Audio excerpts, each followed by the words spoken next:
Hello friends, welcome to Indian story mall में आपका स्वागत है। यह कहानी है सफलता के लिए दर्द सहना सीखो। कई बार जब लोग जीवन में काम करना शुरू करते हैं तब उन्हें बहुत ज़्यादा दर्द होता है, तकलीफ होती है, उन्हें बहुत ज़्यादा मेहनत करना पड़ता है और ये बात उनसे बर्दाश्त नहीं हो पाती है। उनका शरीर जवाब दे देता है और वो उस काम को छोड़कर किसी और तकलीफ से सफल होने का प्रयास करते रहते हैं। लेकिन याद रखिएगा, इस प्रकार से कोई भी व्यक्ति जीवन में सफल नहीं हो पाता है। याद रखिएगा कि सफलता का मार्ग मेहनत, दर्द और तकलीफ से होकर गुजरेगा और यह आपको सहना ही पड़ेगा। तो इसके लिए आप हमेशा तैयार रहिए। तो चलिए इस बात को एक कहानी के माध्यम से समझते हैं। एक बार एक मूर्तिकार अपनी छेनी और हथौड़ी से एक पत्थर को भगवान की मूर्ति का आकार देने का प्रयास कर रहा था। जैसे ही वह छेनी पर अपना हथौड़ा चलाता, वह पत्थर चिल्लाने लगता और कहने लगता कि ये क्या कर रहे हो, मुझे इतना मार क्यों रहे हो, मुझे बहुत दुख हो रहा है, तकलीफ हो रही है, पीड़ा हो रही है, मुझे अपने हाल पर छोड़ दो और यहाँ से चले जाओ। मूर्तिकार ने उस पत्थर से कहा, मुझे बहुत अच्छे से पता है कि तुम्हें बहुत ज़्यादा दर्द हो रहा है, तकलीफ हो रही है और तुम बहुत ही ज़्यादा पीड़ा में हो। लेकिन यदि आज तुमने इस दर्द को नहीं सहा, इस तकलीफ को नहीं सहा, तो जीवन भर तुम इसी प्रकार से पड़े रहोगे।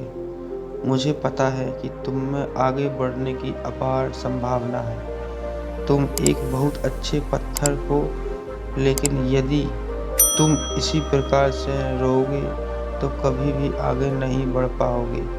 इतना कहकर मूर्तिकार औजार उठाए ही थे कि पत्थर फिर से चिल्लाने लगा, गड़गड़ाने लगा, विनती करने लगा कि मुझे अपने हाल पर छोड़ दो। मुझे पता है कि जीवन के लिए कौन सी चीज़ सही है और कौन सी चीज़ गलत है। मुझे बहुत ज़्यादा दर्द हो रहा है।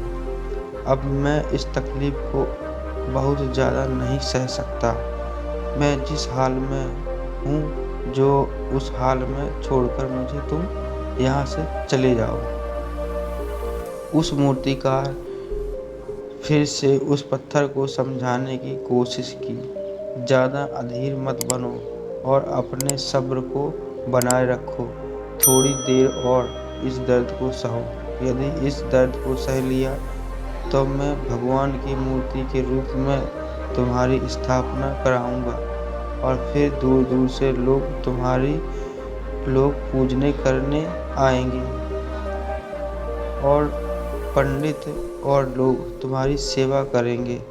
लेकिन पत्थर ने उस मूर्ति की एक भी बात नहीं मानी। वह चिल्लाता रहा और अपनी बात पर अड़ा रहा।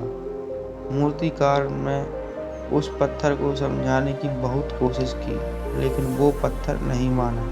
अब मूर्तिकार भी थक चुका था और वह उस पत्थर को छोड़कर आगे बढ़ गया और थोड़ी ही दूर जाकर देखा कि एक और बहुत ही अच्छा पत्थर वहाँ पड़ा हुआ था। उसने छेनी और हथौड़ी उठाई और उस पत्थर को मूर्ति बनाने के लिए वो तैयार हो गया। मूर्तिकार ने छेनी और हथौड़ी का वार दूसरे पत्थर पर जारी रखा। दूसरे पत्थर को भी दर्द हुआ, तकलीफ हुई, उससे भी हुई, लेकिन उस पत्थर ने बर्दाश्त कर लिया और देखते ही देखते थोड़ी समय के बाद उस पत्थर ने भगवान की मूर्ति का रूप धारण कर लिया। थोड़ी दिन बाद उस मूर्ति की एक मंदिर में स्थापना हो गई। धीरे धीरे करके लोग वह पूजा पाठ करने के लिए आने लगे। लोगों की मन्नतें वहाँ से पूरी होने लगी और वह मंदिर बहुत ही ज़्यादा प्रसिद्ध हो गया। अब धीरे धीरे करके दूर दूर के गांव से लोग वहाँ पूजा पाठ करने आने लगे। फिर एक दिन और उसे पत्थर को उसी मंदिर में लाया गया और उसे एक कोने में रख दिया गया। अब लोग आते और उस पत्थर पर नारियल फोड़ते। ये कोई और पत्थर नहीं बल्कि वही पत्थर था जिसने दर्द को नहीं सहा था। अब वो पत्थर मन ही मन बहुत ज़्यादा पछता रहा था, दुखी हो रहा था और अपने आप से कह रहा था कि काश मैंने उस दिन उस दर्द को, उस तकलीफ को सह लिया होता तो आज लोग मेरी भी पूजा करते। इसलिए आप भी अपने जीवन में हमेशा याद रखिएगा कि जब भी आप अपने करियर की शुरुआत में किसी काम को कर रहे हो, पढ़ाई कर रहे हो या कोई भी काम कर रहे हो और उसमें आपको दर्द हो रहा है, तकलीफ हो रही है, ज़्यादा मेहनत करना पड़ रहा है, तो आप रुकिएगा मत, किसी और रास्ते की शुरुआत मत करिएगा, क्योंकि कोई और रास्ता आपको सफलता नहीं दे सकता है। आपको उस दर्द को, उस तकलीफ को सहना ही होगा और उस दर्द को, उस तकलीफ को सहकर आप ज़्यादा मजबूत बनेंगे और तभी आप अपने जीवन में आगे बढ़ पाएंगे।